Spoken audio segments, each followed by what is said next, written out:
Well, I don't know if you may have been dealing with some toxic people in your life these days. I know just lately I have.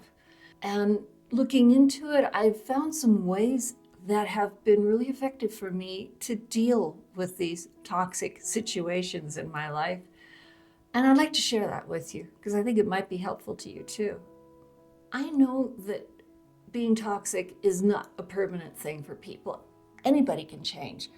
But if they don't, we have to find a way to deal with it, adapt to it if possible, and try to make the situation better for both parties if we can. You see, toxic people tend to be insecure in different ways, and maybe they feel like they're inferior or they feel guilt. And what happens is that they try to take that and put it off on somebody else. And if you're dealing with that, they're going to try to put that off on you and criticize you. If they're feeling inferior, they'll try to cut you down to boost themselves up. Or if they're feeling guilty for something, even if it's something that really doesn't matter, but they don't want to take responsibility for something, they'll try to find ways to pick and put the responsibility on you somehow for something that they did. Now, this really doesn't help them very much, but they do it anyway. And when they try to put that on us, that's kind of a heavy load. And if we don't recognize what's going on, we can just walk around being burdened by this stuff and not really see it.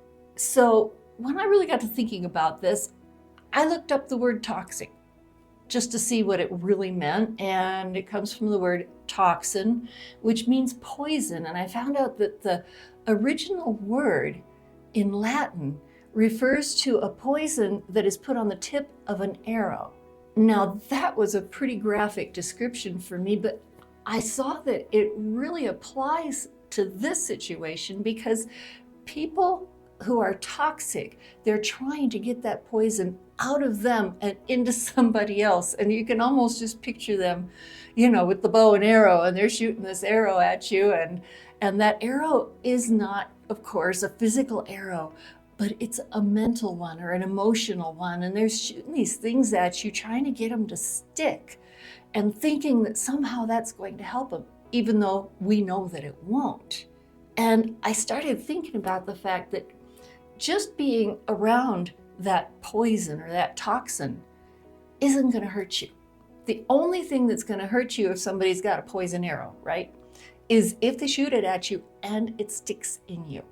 And I saw that that's really pretty much the same way it works when toxic people start shooting their thoughts, their ideas at you. If they stick, if they can get that arrow to penetrate you, to penetrate your thoughts and your consideration and make you dwell on things, then that poison is going to affect you. But what I'm finding is that there are ways to keep that arrow, keep that toxin from penetrating, from getting into you. You can defend yourself. You can put up a shield that actually works. You see, the thing that's going to defend you against those thoughts getting stuck in your life and multiplying is the truth. And if you really think about it, the way that these people want to make you feel is not the truth. It's not who you really are. You start doubting yourself and thinking, is it really my fault? Am I really like that? Does that criticism really matter? Is that something I really need to do something about? And all these thoughts start coming in, and it's just like that poison gets into your brain and those thoughts multiply. Now, I know how this works because sometimes when I've been in these situations, it doesn't just blow over after I'm done talking to somebody, but you start thinking about it afterwards, and you start doubting your thoughts and your beliefs and your values, and you think, well, maybe I do need to change, or this is wrong, or I'm hurting this person by being that way. And it's so easy to get into these inner conversations.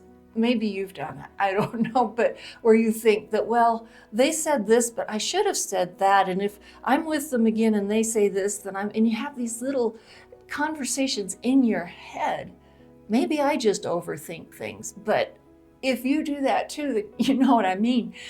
But it is like a poison, and it can really get into your thought patterns and your mindset.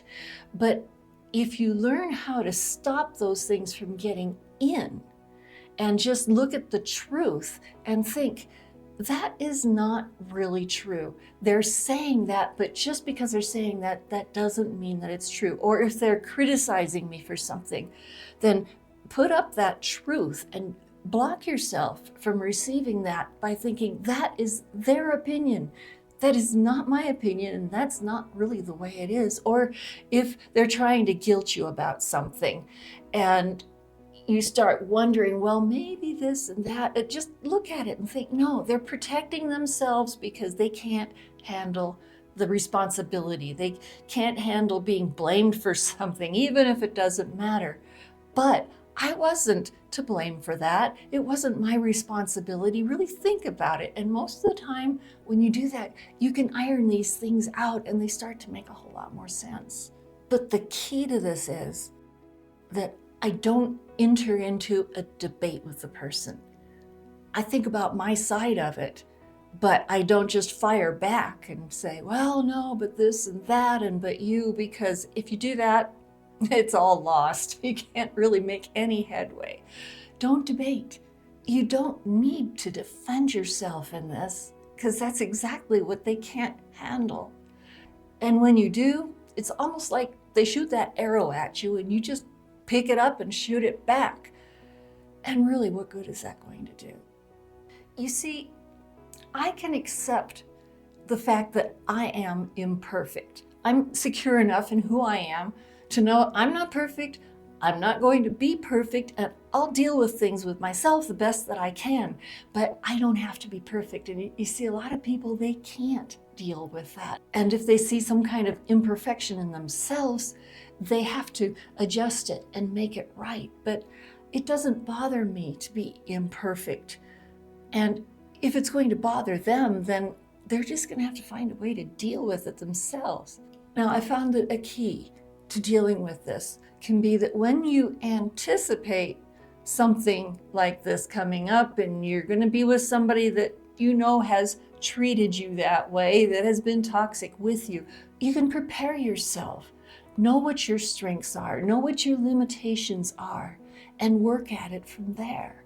And another thing that really helps, it's really been helping me, is to try to have an attitude of compassion toward that person. Now, I know that you can't fix everything they're going through, but the reason people act like that is because they're hurting. And that's where the poison comes from. It comes from their own pain. And inflicting it on somebody else isn't going to help them. But if you just kind of stop and think about it, it really does help your mindset about it. And you can shield yourself from these arrows getting to you by just thinking, I don't receive this. This is not for me. They might be aiming it at me, but just put that shield up and say, no, this is not going to penetrate my thoughts. I'm not going to dwell on this. I'm not going to believe it. I'm not going to accept it. And a lot of times, if you don't have to respond to them, you could just smile or whatever and go on, then that's good. But sometimes you've got to respond. You've got to say something to them. And that is the difference. Responding without reacting, because your reaction might be just, defend yourself, say something that makes you sound better. But a response is something you think about. It's something that's intentional. If you have an intentional response for them, that response may not have anything to do with their actual comment, but responding to the situation itself.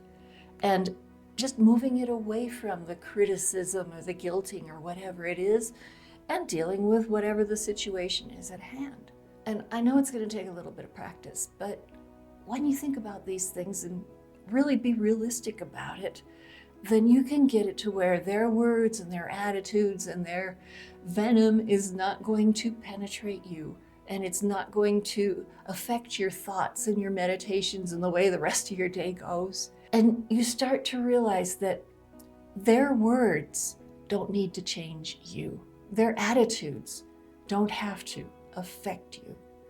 And if you get to be around that same person sometime when you're not having a conflict with them, that could give you an opportunity to do something kind for them, say something nice to them, compliment them on something, because if they're feeling inferior in some way, they just might need a little boost, and that might help them out a lot. Sometimes you won't get an opportunity for that, but if you can, it's a good idea. So I'd love to hear some comments if this has meant something to you, if you've been in a situation like this, or if you've found some better ways to deal with people being toxic with you. I'd really like to hear about that. But this is something that I know you can do. I know that you can be strong. You can protect your heart.